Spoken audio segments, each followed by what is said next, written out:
오늘 아침 우리에게 주시는 하나님 말씀은 다니엘 8장 15절에서 27절까지의 말씀입니다. 다니엘 8장 15절에서 27절까지의 말씀을 봉독하겠습니다.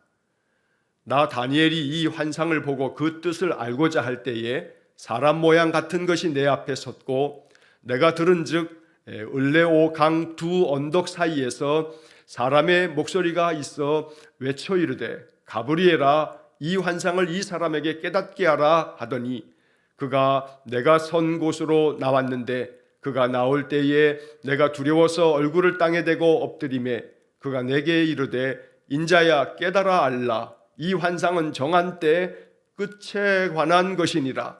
그가 내게 말할 때에 내가 얼굴을 땅에 대고 엎드려 깊이 잠들매 그가 나를 어루만져서 일으켜 세우며 이르되 진노하시는 때가 마친 후에 될 일을 내가 내게 알게 하리니 이 환상은 정한 때 끝에 관한 것임이라. 내가 본 바 두 뿔 가진 순양은 곧 메대와 바사 왕들이요 털이 많은 순염소는 곧 헬라 왕이요 그의 두 눈 사이에 있는 큰 뿔은 곧 그 첫째 왕이요 이 뿔이 꺾이고 그 대신에 네 뿔이 났은즉 그 나라 가운데에서 네 나라가 일어나되 그의 권세만 못하리라.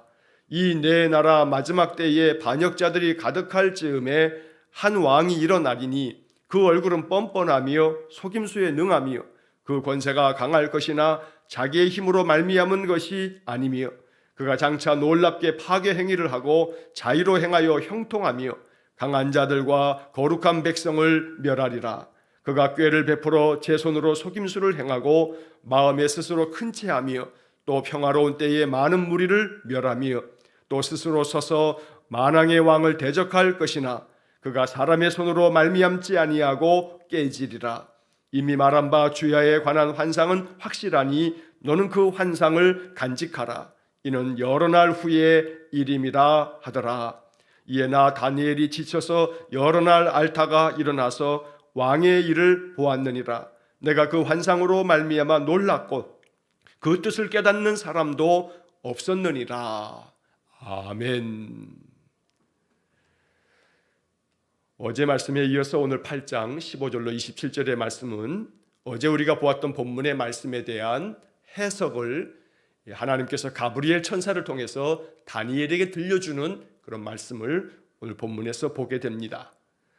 우리가 이 다니엘 7장부터 12장까지에 나오는 다니엘이 하나님께로부터 받은 이 환상의 이야기들은 이 환상을 통해서 하나님은 모든 역사의 주관자는 하나님이시라라고 하는 것을 알려주고 계십니다. 다니엘은 우리가 여러 차례 앞에서 보아왔던 것처럼 남유다가 바벨론에 의해서 이제 멸망당하면서 세 차례에 걸쳐서 느부갓네살 왕의 침략을 받을 때 바로 제 첫 번째 1차 침략을 통해서 이 다니엘과 그 세 친구들이 바벨론의 포로로 잡혀간 것을 우리가 다니엘 1장을 시작하면서 말씀을 드린 바 있습니다.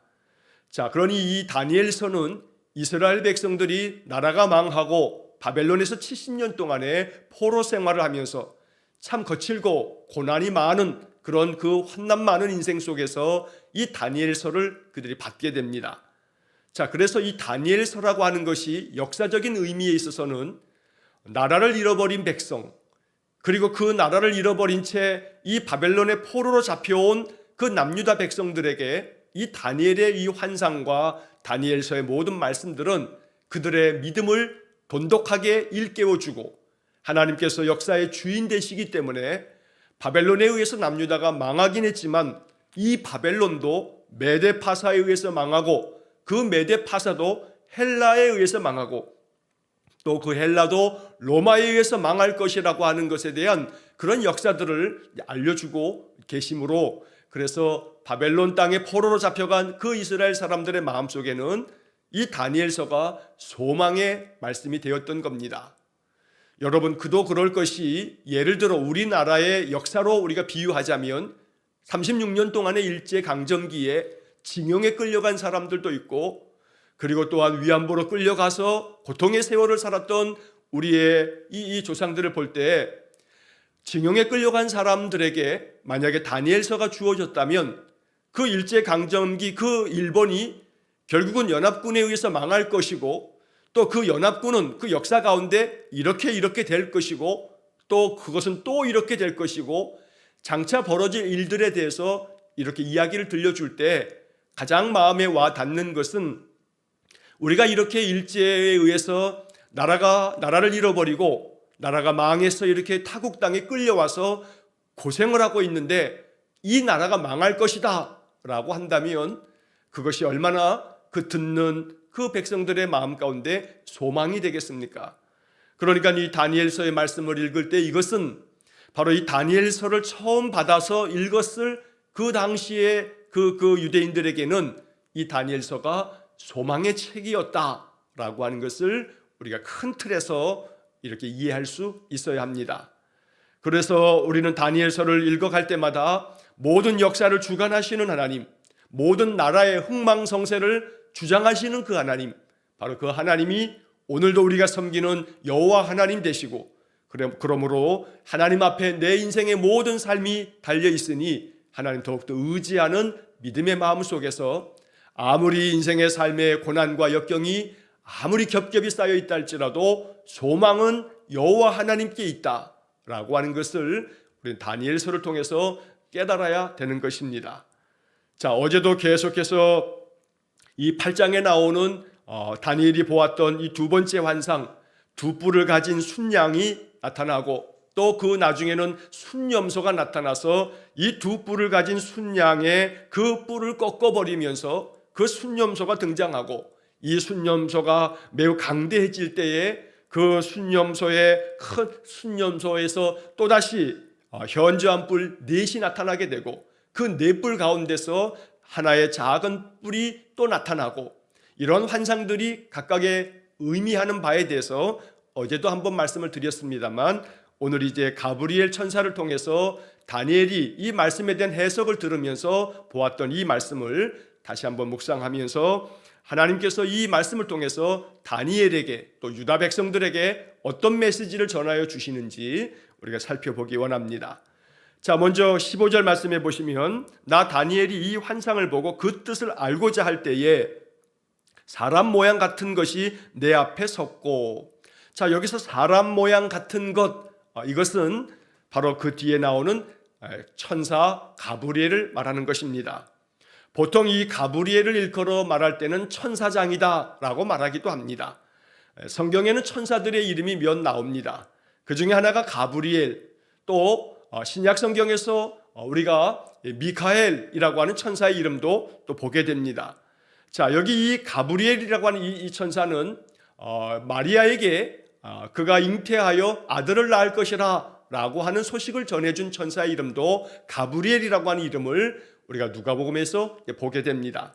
가브리엘은 하나님의 말씀을 전하여 주는 그러한 하나님의 말씀의 대언자로서의 그런 천사의 역할로 성경에 등장을 하곤 합니다. 자, 사람 모양 같은 것이 내 앞에 섰다. 바로 가브리엘 천사가 사람의 모양과 같은 모습으로 바로 이 다니엘의 환상 가운데 나타나게 된 겁니다. 자, 그런데 다니엘이 그런 가운데서 사람의 목소리가 외쳐 다니엘에게 들려지는데, 이 사람의 목소리라고 하는 그 다음 16절의 말씀에 나오는 사람의 목소리라고 하는 것은, 여기서 사람은 바로 메시아 그리스도를 일컫는 표현입니다. 그래서 사람의 목소리가 외쳐서 소리가 들리기를, 가브리엘아, 이 환상을 이 사람에게 깨닫게 하라. 이렇게 가브리엘 그 천사에게 그리스도 메시아께서 바로 외쳐서 말하기를, 가브리엘아, 이 환상을 바로 지금 순양과 순염소 그리고 작은 뿔에 이르기까지의 이 다니엘이 보았던 이 두 번째 환상에 대해서 이 사람 다니엘에게 깨닫도록 그에게 알려주어라 라고 하는 소리를 듣게 되었다는 겁니다. 자, 이 소리를 듣고 17절 말씀에 보면, 내가 선 곳에서 이제 이 가브리엘이 나타나면서 그가 다가올 때에 다니엘은 두렵고 떨리는 마음으로 얼굴을 땅에 대고 엎드려 이야기를 합니다. 자, 여기 17절 말씀에서 내가 두려워서 얼굴을 땅에 대고 엎드리매 라고 하는 이 말씀은 다니엘이 주님의 목소리를 들으면서 그의 천사 가브리엘이 자기에게 다가오는 것으로 인해서 그 영광의 그 빛으로 말미암아 두렵고 떨리는 마음으로 엎드렸음을 말하는 것이기도 합니다. 왜냐하면 구약 성경에서 하나님의 영광을 보는 자들은 죽을 것이라고 하는 율법의 말씀들로 인해서 이 다니엘의 마음 가운데도 여호와의 그 영광이 천사를 통해서 그가 다가오는 것을 바라보면서 매우 두려운 마음으로 경외하는 마음으로 바로 가브리엘 앞에 땅에 엎드리게 되었다는 겁니다. 자, 그러면서 이제 이 가브리엘이 주님께로부터 받은 말씀을 이 환상에 대한 해석을 다니엘에게 들려줍니다. 자, 17절 중간에 보면 인자야 깨달아 알라 이 환상은 정한 때 끝에 관한 것이니라. 자, 이 가브리엘이 이제 이 환상에 대해서 다니엘에게 이야기를 들려줍니다. 첫 번째 우리가 이 말씀 속에서 꼭 알아야 되고 마음에 새겨야 할 것은 깨달아 알라라고 하는 말씀입니다. 내가 이 환상에 대해서 내가 너에게 들려줄 터인데 네가 이 환상에 대한 이 해석을, 이 들려주는 이야기를 깨달아 알아라 라고 이렇게 말씀합니다. 깨닫는 마음이 대단히 중요합니다. 오늘 이 가브리엘이 다니엘에게 말한 것처럼 깨달아 알라 라고 하는 이 말씀을 보면서 우리는 마음속에 이렇게 기도할 수 있어야 합니다. 하나님 말씀을 읽을 때마다, 하나님 말씀을 묵상할 때마다, 생각할 때마다 하나님 내 마음 가운데 깨닫는 마음을 허락해 주십시오. 또한 예배 시간마다 목사를 통해서 말씀이 선포되어질 때에도 그 말씀이 깨달아지게 해 주십시오. 성령께서 내 마음속에 말씀을 볼 때나 찬송할 때나 기도할 때나 일상의 삶 속에서도 내게 다가오셔서 나의 마음을 깨닫게 해주시는 그 하나님의 은혜를 내게 허락해 주십시오 라고 기도해야 합니다. 깨닫는 마음이 있을 때 비로소 우리는 하나님의 뜻을 알게 되고 하나님께서 내게 하시는 그 하나님의 손길을 볼 수가 있는 것입니다. 그러므로 이 깨닫는 마음은 이것은 결코 머리에 좋고 나쁨이 아니고 하나님께서 우리에게 부어주시는 영적인 은혜임을 우리가 알아야 합니다. 머리가 좋다 하여 깨달을 수 있는 것이 아닙니다. 우리는 이미 앞에서 느부갓네살의 두 차례의 꿈에 대해서도 느부갓네살이 꿈을 꾸었지만 그 바벨론의 그 많은 지혜자들이 꿈을 해석하지 못하고 깨닫지 못했던 것을 우리가 이미 본 적이 있습니다. 마찬가지로 오늘 본문의 말씀에서 인자야 깨달아 알라라고 하는 이 말씀은 바로 하나님께서 가브리엘 천사를 통해서 다니엘에게 깨닫는 마음을 그에게 부어주시겠다는 약속의 말씀이기도 합니다. 너의 마음 가운데 이 모든 뜻을 깨달아 알아라. 내가 깨닫는 마음을 너에게 부어주마 라고 하는 그런 뜻이 내포되어 있다는 겁니다. 언제나 하나님 앞에 또 늘 예배할 때마다 하나님 오늘도 내 마음에 깨닫는 마음을 주셔서 오늘 하루를 사는 동안 우리의 일상의 많은 삶 속에서 여러 가지 일들을 하면서도 하나님께서 내게 다가오셔서 나와 함께 계심이 깨달아지고 어떤 일을 하든지 간에 하나님께서 나로 하여금 무엇을 어찌해야 할지를 깨닫도록 항상 하나님께서 은혜를 주시기를 기도해야겠습니다. 자, 이렇게 이제 가브리엘은 다니엘에게 이 환상에 대해서 이야기해 주면서 그 환상에 대한 이 가브리엘의 첫 번째 말은 이것은 정한 때 끝에 관한 것이다 라고 말씀합니다. 하나님께서 어떠한 때를 정하시게 되면 그 정한 때에 이러한 일들이 펼쳐질 것이다 라고 말하면서 이것은 끝에 관한 것이다 라고 이렇게 말씀합니다. 자, 여기서 끝이라고 하는 것을 해석할 때 많은 주의가 필요합니다. 일반적으로 많은 경우에 이 끝이라고 하는 것은 모든 인생 역사의 대종말을 의미한다 라고 이렇게 해석하는 경우들도 많습니다. 그래서 이 다니엘서에 나오는 이 끝에 관한 것, 이것을 종말론으로 해석하는 그런 경우들이 많이 있습니다. 물론 틀린 말이라고 할 수는 없을 겁니다. 다니엘서에서 이야기하고 있는 이 끝에 관한 이 말씀들은 하나님께서 이 세상 모든 만물을 심판하시는 마지막 온 세상의 종말의 때를 말하는 것으로 그렇게 이해하는 것도 일부분 맞을 수 있을 겁니다. 그러나 우리는 성경을 읽을 때마다 성경을 해석하는 관점 중에 하나는 역사적인 관점을 가지고 성경을 바라보는 그러한 마음이 또한 있어야 합니다. 이것은 무슨 뜻이냐 하면 역사를 통해서 하나님은 어떻게 일하셨는지를 생각할 때에 그래서 이 본문의 말씀이 역사 속에서 어떠한 뜻을 갖느냐라고 하는 것을 생각하는 겁니다. 자, 그런 점에서 이제 이 본문의 말씀 속에 정한 때 끝에 관한 것이다 라고 이렇게 말씀하시고, 그 다음에 이어지는 말씀들을 통해서 두 뿔 가진 순양은 메대와 바사를 이야기하는 거고, 그 다음에 또 나타나게 될 순염소는 헬라를 나타나는 것이다 라고 이제 가브리엘이 다니엘에게 구체적으로 알려줍니다. 자, 그렇다면 정한 때 끝에 관한 것이라 라고 하는 이 이야기는 그저 더 넓은 의미에서 인생 모든 역사의 대종말, 마지막 최후의 심판이라고 불려질 만큼의 마지막 종말의 때를 이야기한다기보다는 어떤 점에서는 이제 이 바벨론이 망하고 나면 메데파사라고 하는 나라가 세워지게 되고, 메데파사가 세워지고 난 다음에는 그 다음에는 헬라가 세워지게 되고, 헬라 다음에는 성경 본문에서는 구체적으로 로마라고 그렇게 지칭되어져 있지는 않지만, 그러나 또 10뿔 가진 짐승이 나타나고, 그 10뿔 가진 짐승이 뜨인 돌에 의해서 이 모든 것들이 다 부서지게 되겠다라고 하는, 우리가 앞서 이 다니엘 2장에서 느부갓네살이 보았던 그 큰 신상의 그 꿈처럼 이 다니엘서에서 계속되어지는 이 환상의 이야기들은 바벨론, 메데파사 즉 페르시아, 그 다음에 헬라, 로마까지 이어지는 그런 앞으로 전개되어질 역사를 말하고 있는 겁니다. 그리고 난 다음에 이제 로마 이후에 끝에 관한 것이라고 했을 때는 바로 메시아 그리스도께서 이 땅에 오셔서 하나님 나라를 세울 것이다 라고 하는 말씀으로 또한 해석되어지는 겁니다. 그래서 어떤 점에서 오늘 본문의 말씀을 역사적 관점으로 바라본다면 정한 때는 바로 메시아 그리스도께서 이 땅에 오시는 때이고, 끝이라고 하는 것은 이러한 모든 구약의 역사가 끝나는 그때에 바로 메시아 그리스도께서 하나님이 정한 때에 이 땅에 오셔서 이 땅에 하나님 나라를 세울 것이라고 하는 그런 말씀을 담고 있는 것입니다. 그래서 갈라디아서에서 사도 바울은 때가 참에 그리스도께서 이 땅에 오심을 말씀한 바가 있습니다. 때가 참에, 때가 찼다는 것이 바로 오늘 이 다니엘 8장에 나오는 정한 때라고 하는 것으로 우리가 함께 이것을 이해할 수 있겠다는 것입니다.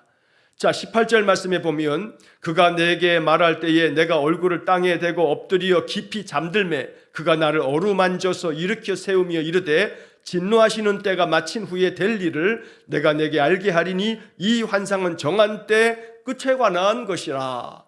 자, 결국 하나님께서 정한 때가 되면 모든 역사의 나라들을, 그 모든 나라들이 흥망성쇠가 있어서 결국 이 모든 나라들이 다 망하고 그리스도의 나라가 세워지는, 하나님의 나라가 세워지는 그때가 있을 것이다 라고 말씀한 것이기 때문에 역사적으로는 예수 그리스도께서 이 땅에 오심을 이야기하는 것이기도 하고, 더 넓은 의미에 있어서 이것은 하나님께서 모든 세상 만물을 심판하시는 그런 때를 이야기하는 거다라고도 이렇게 해석되어진다는 이야기입니다.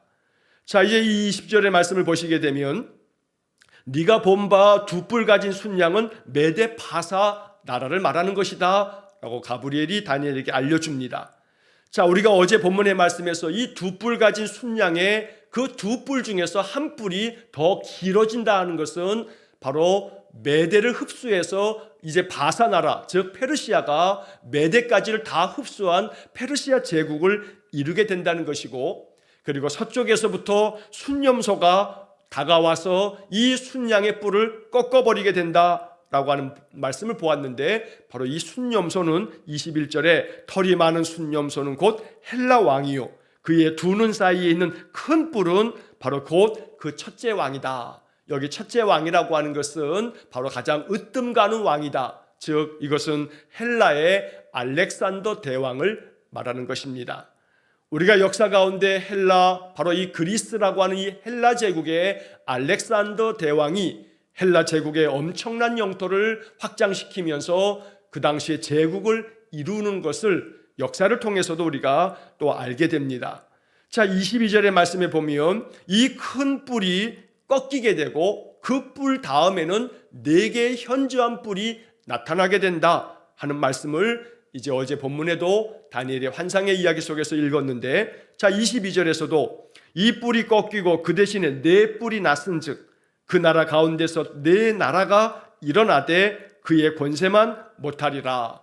첫 번째 그 순념소의 큰 뿔, 바로 알렉산더 대왕 이후에 알렉산더가 죽고 난 다음에 이 헬라는 네 개의 나라로 나뉘어지게 될 텐데, 이 네 개의 나라에 네 명의 왕이 세워지겠지만, 그러나 큰 뿔, 바로 알렉산더의 권세만큼은 못한다라고 하는 이야기입니다.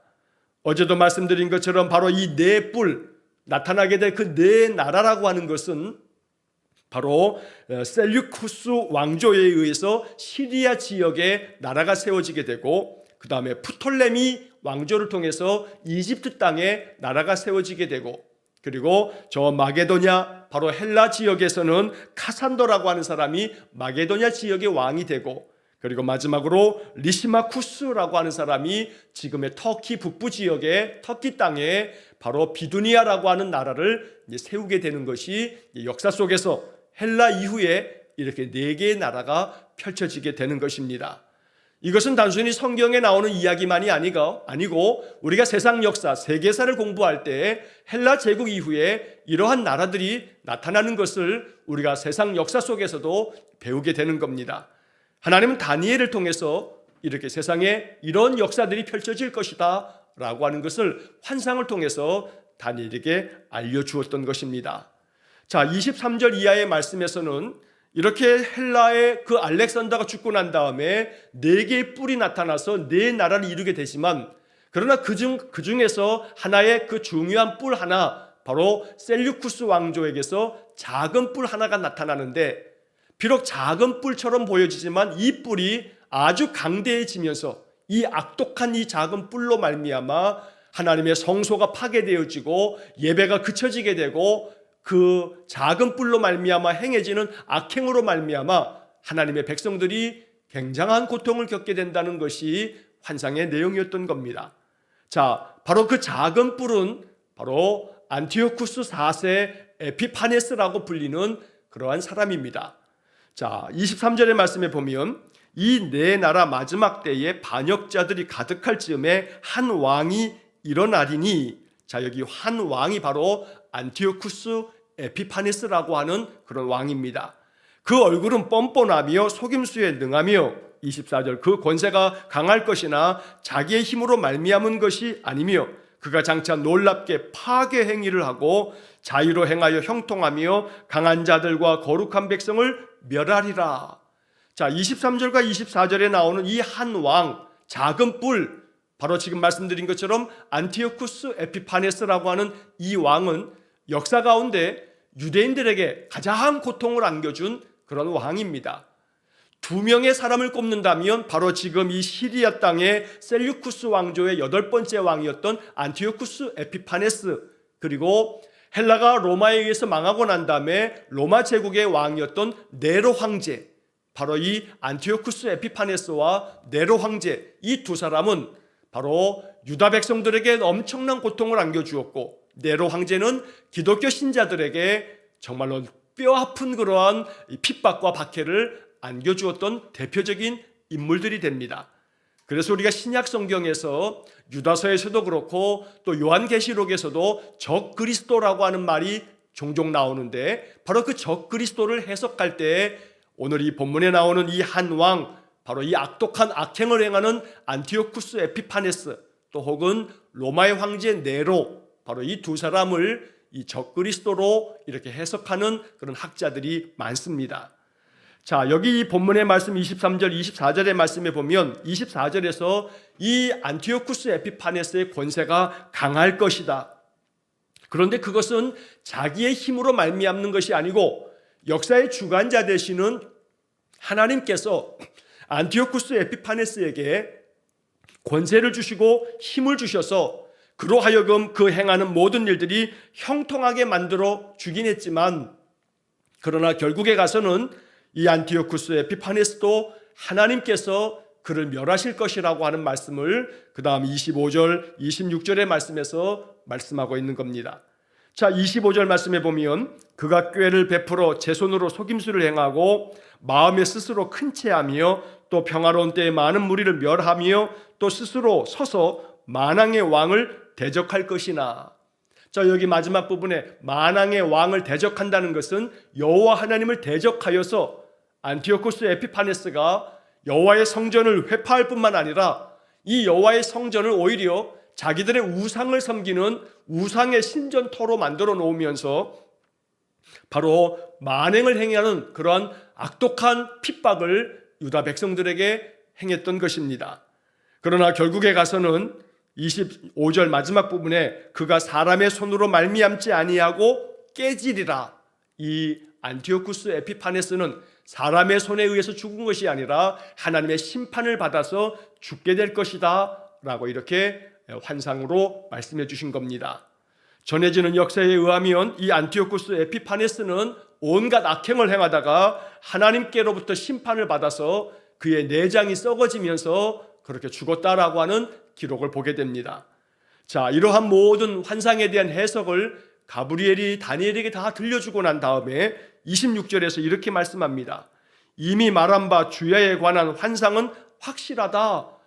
이제 너에게 이야기했던 이 모든 역사 가운데 펼쳐질 이 정한 때에 이루어질 모든 것들은 하나님의 확실한 계획이다. 그러니 너는 그 환상을 간직하라. 환상을 간직하라고 하는 이 말씀은 하나님의 뜻이 펼쳐질 것이니 하나님의 뜻이 어떻게 펼쳐지는지 네가 이 환상의 말씀을 이제 들었으니 이 말씀을 기억하면서 역사가 어떻게 전개되어져 가는지를 네가 보아라 라고 이렇게 말씀한 것입니다. 이것이 여러 날 후에 펼쳐질 일이라 라고 하는 이 말씀은 이제 이것들이 역사 가운데서 하나씩 이루어질 것이다 라고 하는 말씀을 이렇게 표현한 것입니다.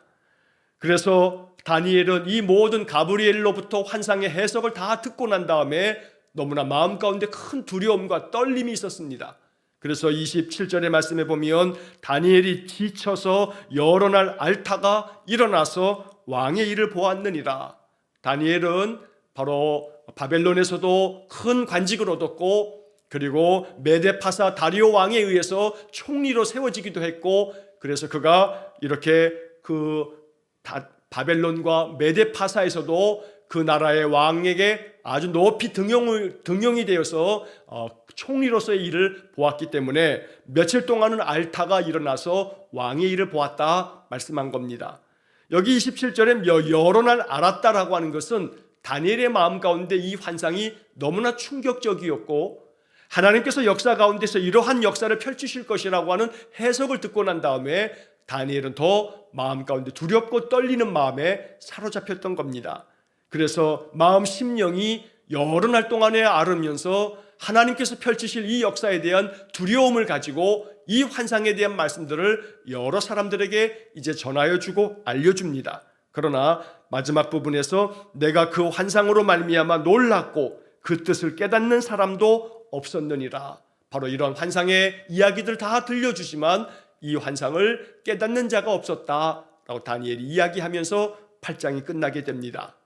자, 우리는 이 8장의 말씀을 읽으면서 이 8장의 뜻이 무엇인지, 앞으로 하나님께서 펼치실 모든 세상 나라의 흥망성쇠가 어떻게 되어지는지, 바로 이 말씀뿐만 아니라 우리는 역사를 알고 있기 때문에 바로 이 다니엘 8장이 어떻게 이루어져 가는지를 알게 되는 것입니다.